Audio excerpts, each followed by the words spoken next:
Saúdo a amada igreja com a graça e a paz de nosso Senhor Jesus Cristo. Irmãos, caminhando nas nossas pregações à noite no Novo Testamento, hoje falaremos sobre Jesus, aquele que tem o poder de perdoar pecados. Então eu convido a amada igreja a abrir as suas Bíblias no Evangelho segundo Marcos, capítulo 2, dos versos 1 ao 12. Evangelho segundo Marcos, capítulo 2, de 1 a 12. Diz assim a palavra do nosso Deus. Dias depois, entrou Jesus de novo em Cafarnaum, e logo correu que ele estava em casa. Muitos afluíram para ali, tantos que nem mesmo junto à porta eles achavam lugar, e anunciava-lhes a palavra. Alguns foram ter com ele, conduzindo um paralítico, levado por 4 homens. E não podendo aproximar-se dele por causa da multidão, descobriram o eirado no ponto correspondente ao em que ele estava, e, fazendo uma abertura, baixaram o leito em que jazia o doente. Verso 6, 5. Vendo-lhes a fé, Jesus disse ao paralítico: Filho, os teus pecados estão perdoados. Mas alguns dos escribas estavam assentados ali e arrazoavam em seu coração: Por que fala ele deste modo? Isto é blasfêmia. Quem pode perdoar pecados senão um, que é Deus? E Jesus, percebendo logo por seu espírito que eles assim arrazoavam, disse-lhes: Por que arrazoais sobre estas coisas em vosso coração? Qual é mais fácil? Dizer ao paralítico: Estão perdoados os teus pecados, ou dizer: Levanta-te, toma o teu leito e anda? Ora, para que sabeis que o Filho do Homem tem sobre a terra autoridade para perdoar pecados, disse ao paralítico: Eu te mando, levanta-te, toma o teu leito e vai para a tua casa. Então ele se levantou e, no mesmo instante, tomando o leito, retirou-se à vista de todos, a ponto de se admirarem todos e darem glória a Deus, dizendo: Jamais vimos coisa assim. Pai bendito, abrimos a sua amada palavra. Pai, nós rogamos em nome do nosso Salvador que o Senhor fale aos nossos corações. Aplique essas palavras aos nossos corações. Traz-nos, Senhor, entendimento, que o seu Santo Espírito, Senhor, nos capacite a ter entendimento, mesmo por esse servo que prega essa palavra. Abençoe a todos, Senhor. Oramos assim no nome do Senhor Jesus.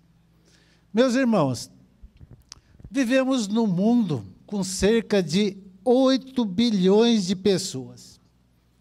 Temos 8 bilhões de pessoas espalhadas no mundo. Quando nós olhamos a parte que professa de alguma forma o cristianismo, esse total dá cerca de 30%, 2,2 bilhões de pessoas. Então nós temos hoje no mundo mais de 5 bilhões de pessoas que não conhecem ou não sabem o que é o cristianismo. E se nós perguntássemos para esse total de 70%, 5 bilhões de pessoas, qual a dádiva de Deus que o cristianismo te oferece ou que te dá? Com certeza esse pessoal que não conhece o cristianismo iria falar muitas coisas. Ia falar palavras humanistas, ia falar que muitos outros eram mais conhecidos que Cristo e muitos não teriam nem ideia do que falar. Mas, meus irmãos, e se a gente falasse para essas pessoas que professam o cristianismo, cerca de 2,2 bilhões de pessoas, E se a gente perguntasse para eles qual a maior dádiva que o cristianismo pode dar? Vendo e analisando algumas pesquisas, muitos cristãos vão falar que é o amor. Vão falar que são bênçãos que Cristo dá, e muitas igrejas aí são bênçãos até materiais. Vejam, meus irmãos, que essas coisas às vezes são boas, mas são consequências. Mas o principal, meus irmãos, o maior benefício que o cristianismo pode dar, a maior dádiva que o cristianismo pode dar, é o Evangelho. O Evangelho do Senhor Jesus Cristo. Porque o Evangelho responde, meus irmãos, diretamente à maior necessidade que nós temos. E qual é a maior necessidade que nós temos? O perdão dos pecados. Essa é a maior necessidade. Sem esse perdão, meus irmãos, bilhões de pessoas, inclusive os 70%, inclusive aqueles que se dizem cristãos, estão caminhando para o inferno. Não conhecem a Jesus. E aí vem a pergunta: quem então pode perdoar pecados? A resposta: somente Deus. E Ele faz isso por meio de quem? De Jesus Cristo, o nosso Salvador. Então, se a maior necessidade é o perdão, e o que a gente precisa fazer então, meus irmãos? Crer que Jesus Cristo é o nosso Salvador. E nós vamos ver isso em 3 pontos. Inicialmente, precisamos levar nossas dores a Ele. Precisamos reconhecer que Jesus é Deus. E precisamos glorificar e exaltar o que Ele faz em nossas vidas. Vamos analisar, então, o primeiro ponto, meus irmãos. Precisamos levar nossas dores a Jesus. Está aí dos versos 1 ao 5. Nesse texto, então, nós vemos Jesus voltando da sua caminhada no capítulo 1. Quando Jesus vai pregar as boas novas, ele volta, então, à casa de Pedro. Depois de pregar por toda a Galileia, pregar aí em volta do mar da Galileia, onde mais de 50% do seu ministério foi feito ali naquela região. E ele está de volta.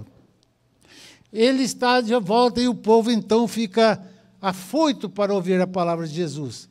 Muitos, então, aquela multidão em volta ali da casa de Pedro, se apinhocando, se ajuntando para ouvir aquele que tem uma palavra. E muitos dessas pessoas, meus irmãos, foram ali para serem curados das suas doenças e mazelas.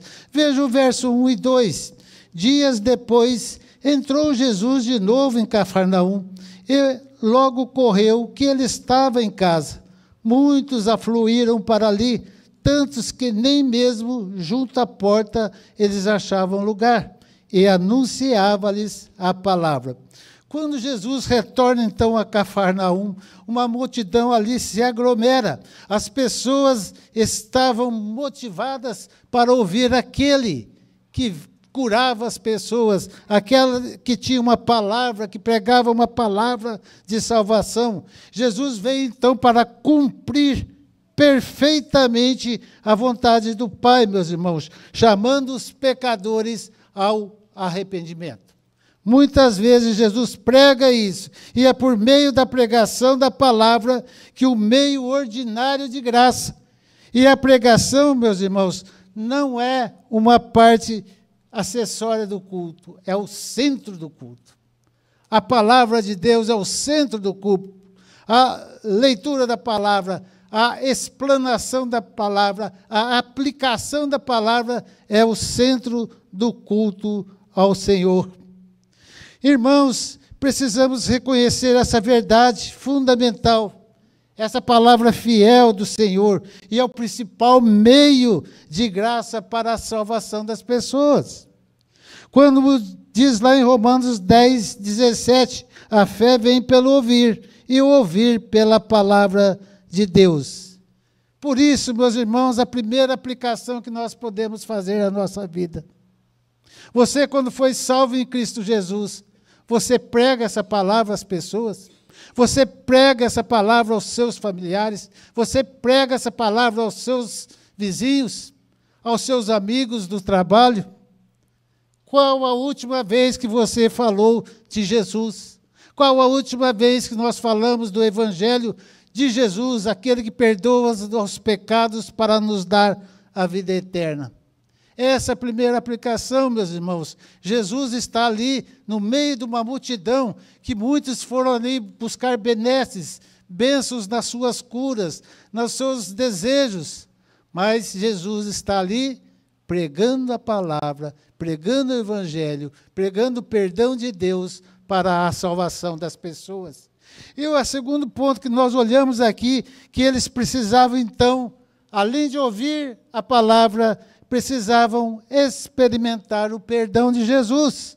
Veja os versos de 3 a 5. Diz assim a palavra do Senhor: alguns foram ter com ele, conduzido um paralítico, levado por 4 homens, e não podendo aproximar-se dele por causa da multidão, descobriram o eirado no ponto correspondente ao em que ele estava, e fazendo uma abertura, baixaram o leito em que jazia o doente.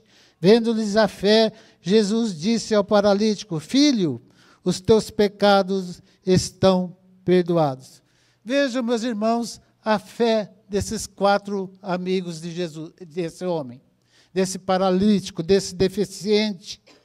Eles viram e sabiam que Jesus estava ali naquela casa, uma casa cheia de gente, e eles queriam levar esse deficiente na presença de Jesus, para que Jesus o curasse.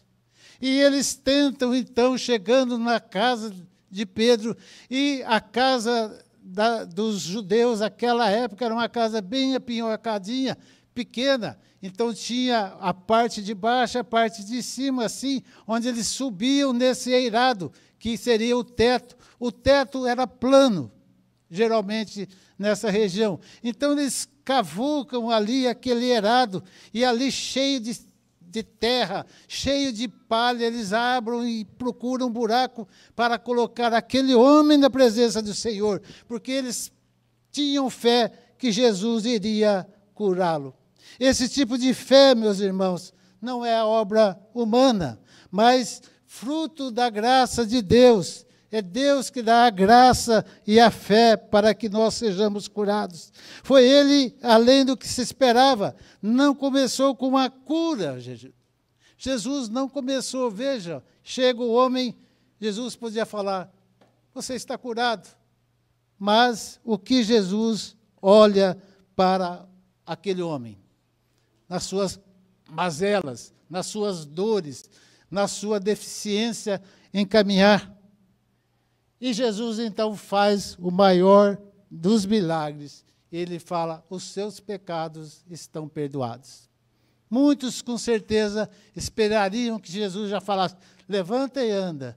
Mas Jesus vai no cerne do pecado do homem, no cerne da desgraça do homem, a morte eterna. Então, Jesus vai e salva os seus pecados. Veja o que Jesus fala: filho, os teus pecados estão perdoados. Esse é o cerne, meus irmãos. E Jesus, então, trata a alma, como Ele trata a minha e a sua alma em perdão de pecados. Vejam que resposta extraordinária de Jesus. Ele não veio simplesmente para aliviar sofrimentos.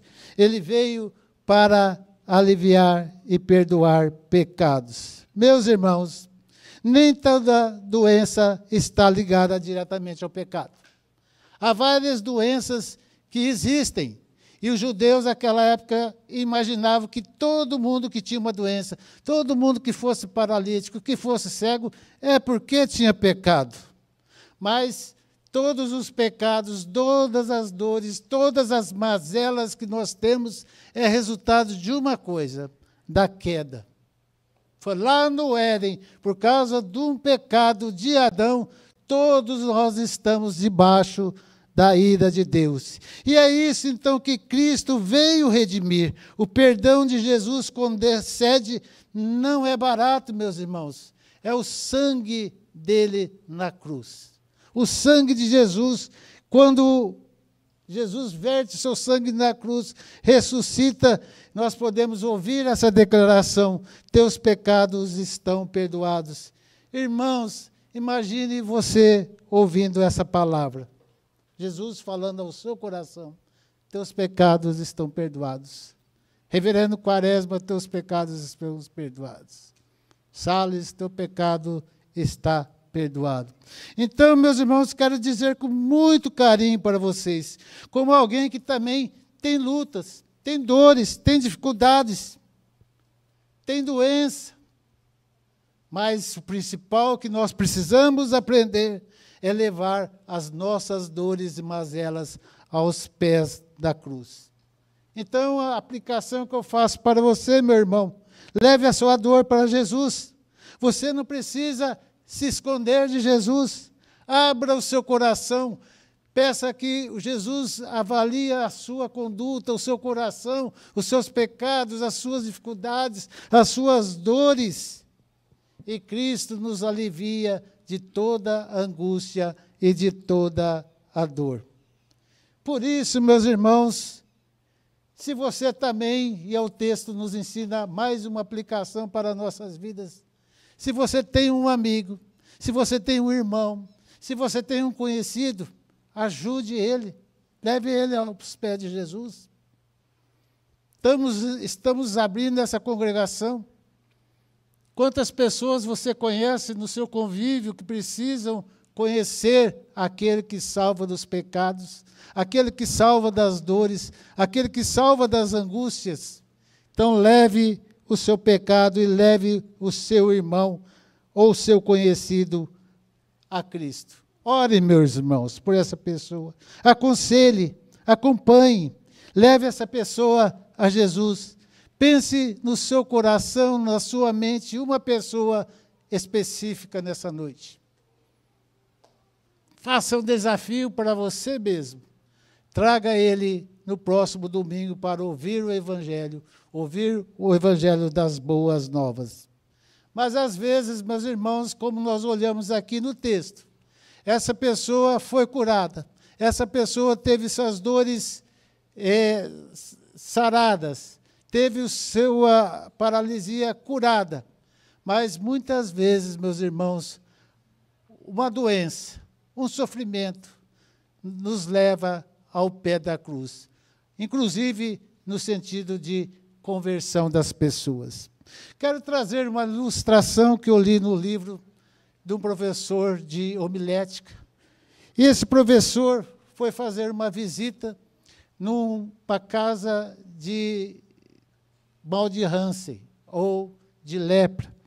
Esse professor conheceu uma pessoa chamada Carmen Garcia da Silva. Essa jovem era uma pianista, ainda jovem, com muito talento para se expor. Ela tocava piano como ninguém e ela tinha um futuro imenso pela frente. Mas essa jovem teve o mal de Hansen, ou a lepra. E isso, meus irmãos, mudou a sua vida, deformou as suas mãos, deformou o seu andar, o seu caminhar, deformou a sua vista. E vários dedos, então, foram afligidos. E, como eram ágeis, então, se tornaram praticamente, para quem é um pianista, difícil de tocar. A jovem, então, viu o seu sonho de pianista transformar-se numa terrível pesadelo. Foi levada a esse leprosário. Nesse leprosário, uma época tinha um pastor jovem também. Esse pastor jovem, meus irmãos, começou e exercendo o serviço ao Senhor, pregar a palavra a essa jovem. Essa jovem, então, se converte à palavra do Senhor. Foi por meio desse testemunho dele que essa jovem conheceu Jesus. Foi por intermédio dele, desse jovem pastor, que essa jovem professou a fé em Cristo Jesus. Em uma visita desse pastor que escreveu o livro, ele fez o seguinte testemunho dessa jovem. Veja, eu vou ler para vocês. Sem qualquer nota ou resquício de tristeza e amargura, ela falava de tal modo que o impactara. Ela não perdeu a esperança, perdeu a vista, mas não perdeu a visão, perdeu a capacidade de andar, mas não perdeu o equilíbrio, perdeu a mobilidade dos dedos, mas não perdeu a fé. Para ela, todavia, isso era apenas uma realidade transitória. Havia a certeza de um futuro glorioso, eterno, com Jesus, com alegria e entusiasmo. Ela falava em sua partida: quando eu chegar lá no céu, terei um corpo perfeito e poderei outra vez tocar piano.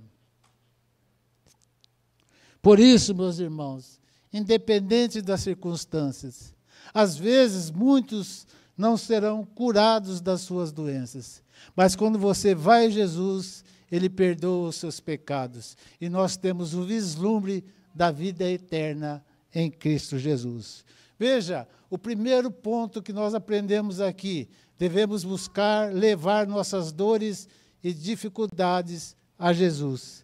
O segundo ponto, e nos traz essa esperança, e por que nós devemos levar esse sofrimento a Jesus, está na necessidade que precisamos reconhecer que Jesus é Deus. Jesus é Deus. Irmãos, ao ouvirem Jesus declararem perdoados os seus pecados do paralítico, os escribas não ficaram quietos, ficaram nervosos, agoniados com aquela palavra. E eles falaram: nossa, esse homem aqui está blasfemando. A blasfêmia, meus irmãos, era um pecado gravíssimo naquela época. E nós olhamos então que, de fato, aqui no texto e nas Sagradas Escrituras, de fato, Jesus é Deus. Jesus é Deus, meus irmãos. E esse texto mostra que Jesus é Deus. Veja os versos de 6 a 9. No meio do povo estava na casa, estavam os escribas, e não eram ouvintes sinceros, e arrazoavam ali entre eles. Veja o verso, ali do verso 5, do 6, arrazoavam em seu coração, e eles tinham ali no meio daquele povo uma delegação de fariseus, escribas, mestres da lei, que viviam procurando onde pegar Jesus. Haviam também ali entre eles os herodianos, que eram um grupo político que procurava pegar Jesus nos seus erros. E eles eram uma comissão formada pelo Sinédrio que procurava achar um erro em Jesus. Eles eram os fariseus, os fiscais da religião, os farejadores de heresias. E voltando então aqui no texto, no verso 7, nós olhamos um aspecto interessante. Vejam comigo, porque fala ele deste modo: isso é blasfêmia. Quem pode perdoar pecados, senão um, que é Deus? Os escribas estavam certos, meus irmãos. Quem pode perdoar pecado? Só Deus. E Jesus é Deus. Sua ressurreição prova isso, que Jesus é Deus. Deus e somente Deus tem essa autoridade. Aqueles judeus do primeiro século, exatamente estava acontecendo algo que ia mudar o mundo. Eles iam reconhecer, como nós reconhecemos, e eles não, que Jesus é Deus. Esse nosso Jesus é Deus. Então Jesus os confronta com duas perguntas. Veja o verso 8 e 9. E Jesus, percebendo logo por seu espírito que eles assim arrazoavam, disse-lhe: por que arrazoais sobre essas coisas em vosso coração? Qual é mais fácil, dizer ao paralítico: estão perdoados os teus pecados? Ou dizer: levanta-te, pega o teu leito e anda? Jesus está vendo o pensamento desses fariseus. Veja então mais uma atributo da deidade, da divindade de Deus, de Jesus. Ele conhecia o pensamento desses fariseus. Ele conhecia lá no coração, no íntimo dos corações desses homens que eles estavam arrazoando, pensando que Jesus está blasfemando. Então Jesus conhecia, e ao confrontá-lo com essa pergunta, qual é mais fácil? Jesus não propõe um desafio, meus irmãos, mas diante dessa limitação humana. Mas Jesus mostra que curar e perdoar pecados, só Deus pode fazer isso.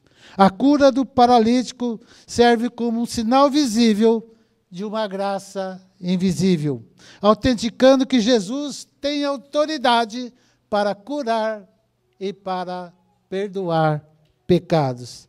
Irmãos, esse espetáculo, esse milagre não visa um espetáculo, mas a glória de Deus e a confirmação que Jesus é o Messias, o Deus encarnado, o Deus da aliança, o Deus da nova aliança. E quando Jesus diz lá em João 8,58, em verdade vos digo, antes que Abraão existisse, eu sou.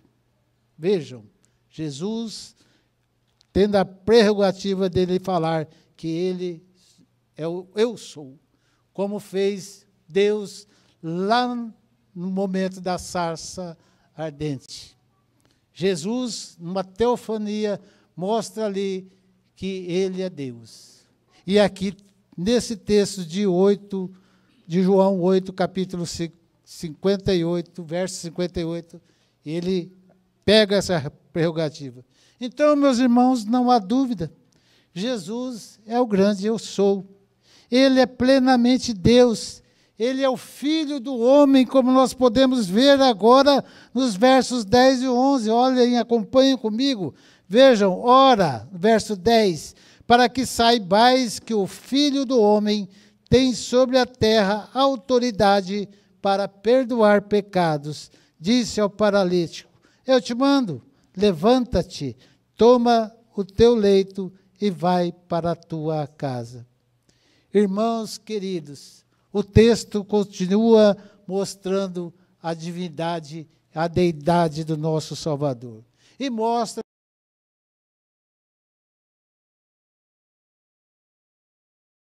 é encontrado nos evangelhos 81 vezes. 81 vezes é afirmado que Jesus é o Filho do homem. E ele, aqui alguns textos podem nos ajudar a entender isso melhor. Se você for um pouquinho à frente, no verso 28 do próprio capítulo 2, Jesus mostra-se como Filho do homem. Vejam, de sorte que o Filho do homem é Senhor também do sábado. Quem pode curar sábado? É Deus, é Jesus, e Jesus é Deus. Veja outro texto que traz luz a isso. Jesus mostra-se como Filho do homem que está sofrendo. Veja Marcos 8:31. Abram a Bíblia comigo, por favor. Marcos 8:31. Diz assim a palavra do Senhor.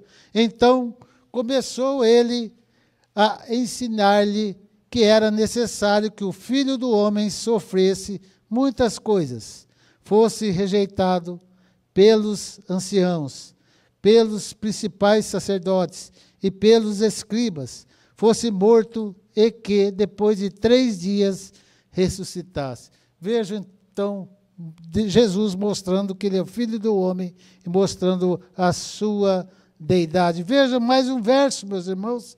Capítulo 8, verso 31. O Filho do homem vem em glória, porque qualquer que, nesta geração adúltera e pecadora, se envergonhar de mim e das minhas palavras, também o Filho do homem se envergonhará dele, quando vier em glória de seu Pai com os santos anjos. Jesus é Deus, meus irmãos.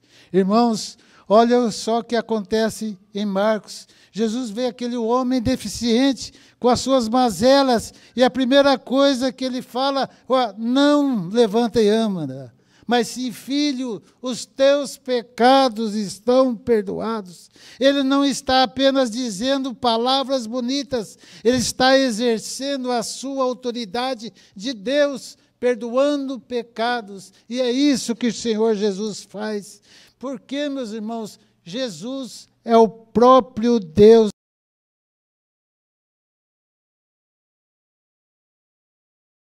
A sua dor, o seu pecado e as suas dificuldades, só há uma resposta para Jesus. Jesus é Deus.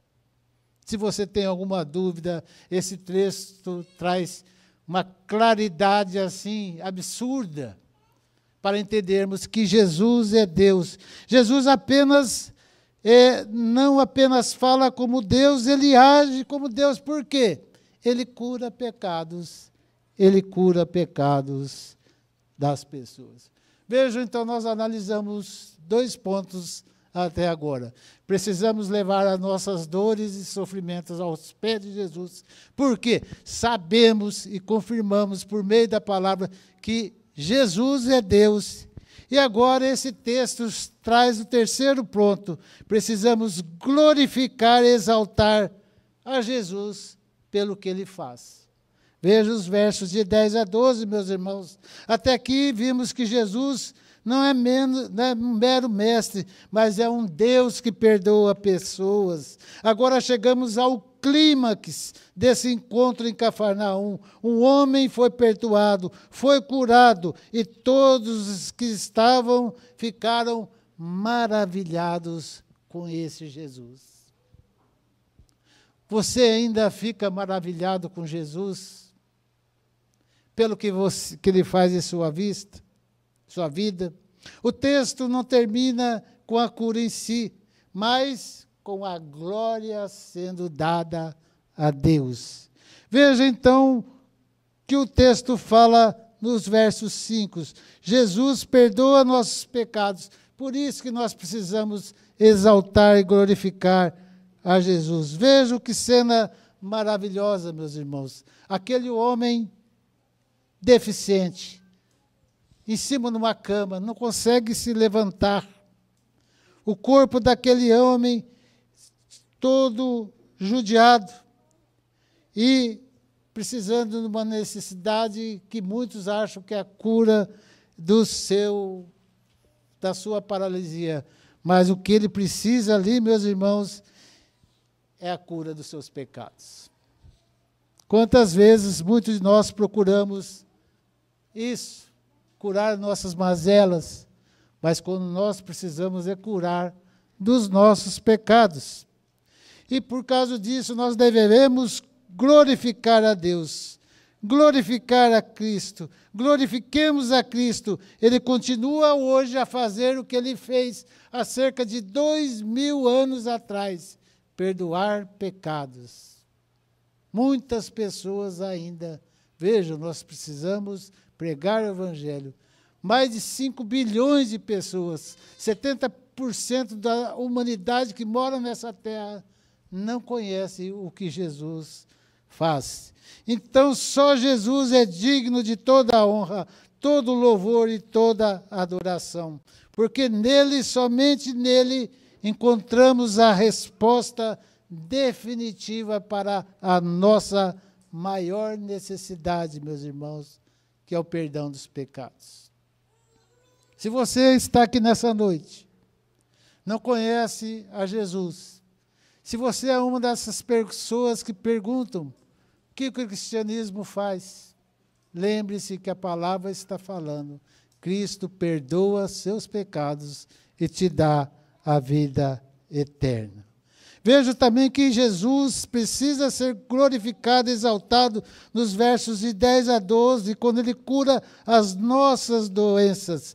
Ao lermos Marcos 2, não podemos então perder de vista o propósito maior, que, que é glorificar a Deus. Todos se admiraram pelo que Jesus fez. E todos nós precisamos nos admirar pelo que Jesus fez em nossas vidas. Glorificar a Ele. Vejam a pergunta número 1 do catecismo. Qual o fim principal da humanidade, meus irmãos? Glorificar a Deus e gozá-lo.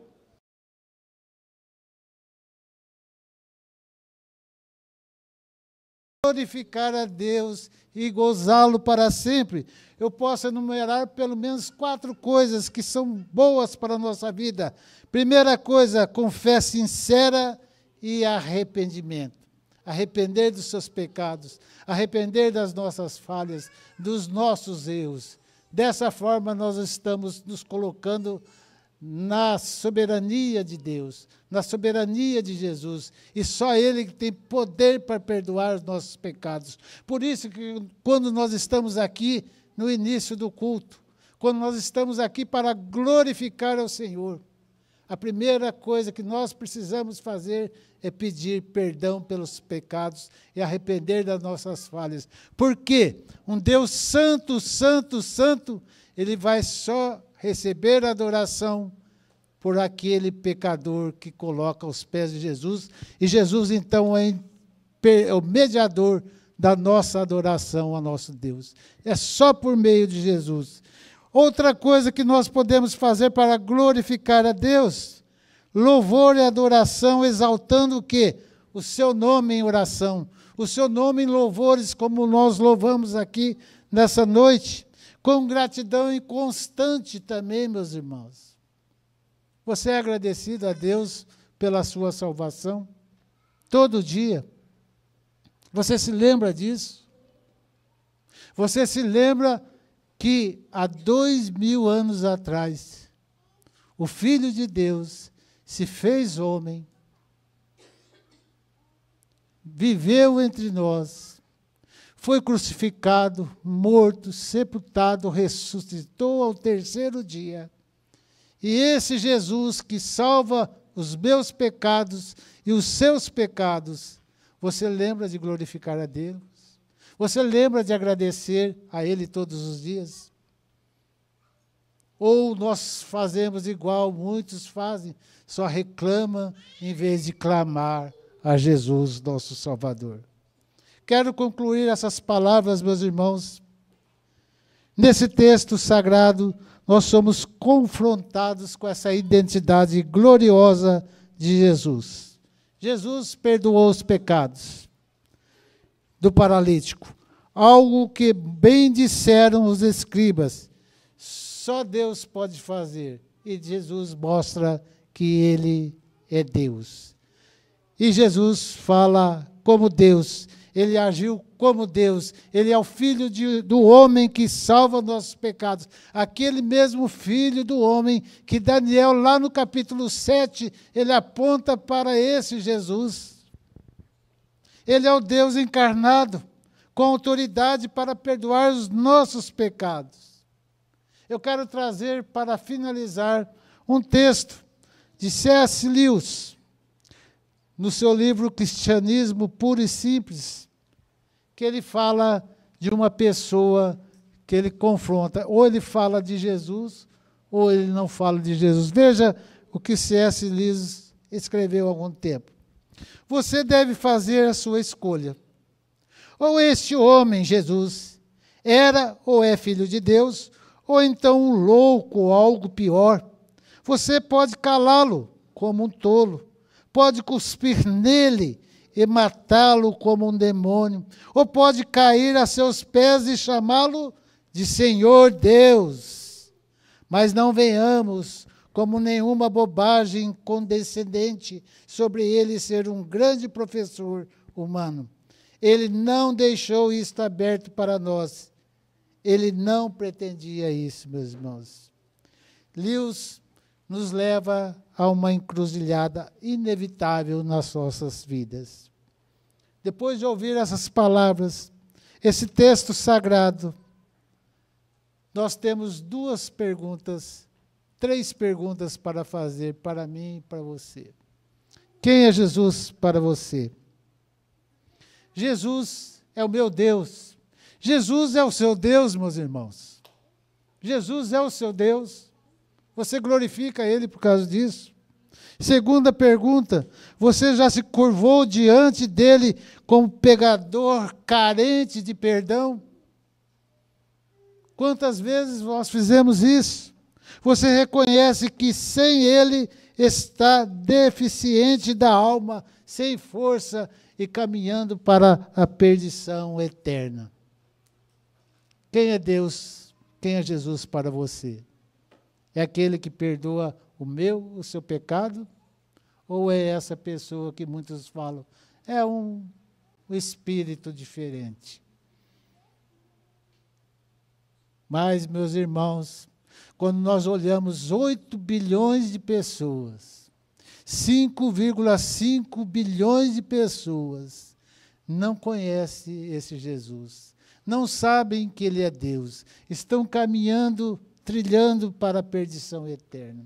Quando nós olhamos 2,2 bilhões de pessoas que se dizem cristãos, muitos ali não entenderam até hoje quem é esse Jesus, esse que perdoa os nossos pecados e nos dá a vida eterna. Leve isso na sua mente. Quem é Jesus para você? Você glorifica Jesus por causa disso? Que Ele é seu Deus? Jesus é seu Deus? Oremos. Pai bendito, graças te damos por essa noite. Pai, como é bom abrir a sua sagrada palavra. Que o seu Santo Espírito, Senhor, aplique essa palavra ao meu coração, aos meus amados irmãos, aquelas pessoas que ainda não conhecem a salvação em Cristo Jesus, aquelas pessoas que estão ouvindo via redes sociais. Seu Santo Espírito, Senhor, ilumine, que o seu Santo Espírito, Senhor, capacite para que aquela pessoa venha a entender quem é Jesus, aquele que perdoa os nossos pecados e nos dá a vida eterna. Nos abençoe nessa noite. Te agradecemos, Senhor. Não temos mais palavras e devemos falar sempre, sempre, glorificar ao Senhor, que o Senhor nos deu a vida eterna. Esse momento é um momento passageiro. Não sabemos quantos anos viveremos, mas nós temos que aprender que a cada dia que nós estejamos aqui nessa terra, devemos glorificar o seu nome, Jesus, porque o Senhor é Deus. Que Deus nos abençoe. Amém.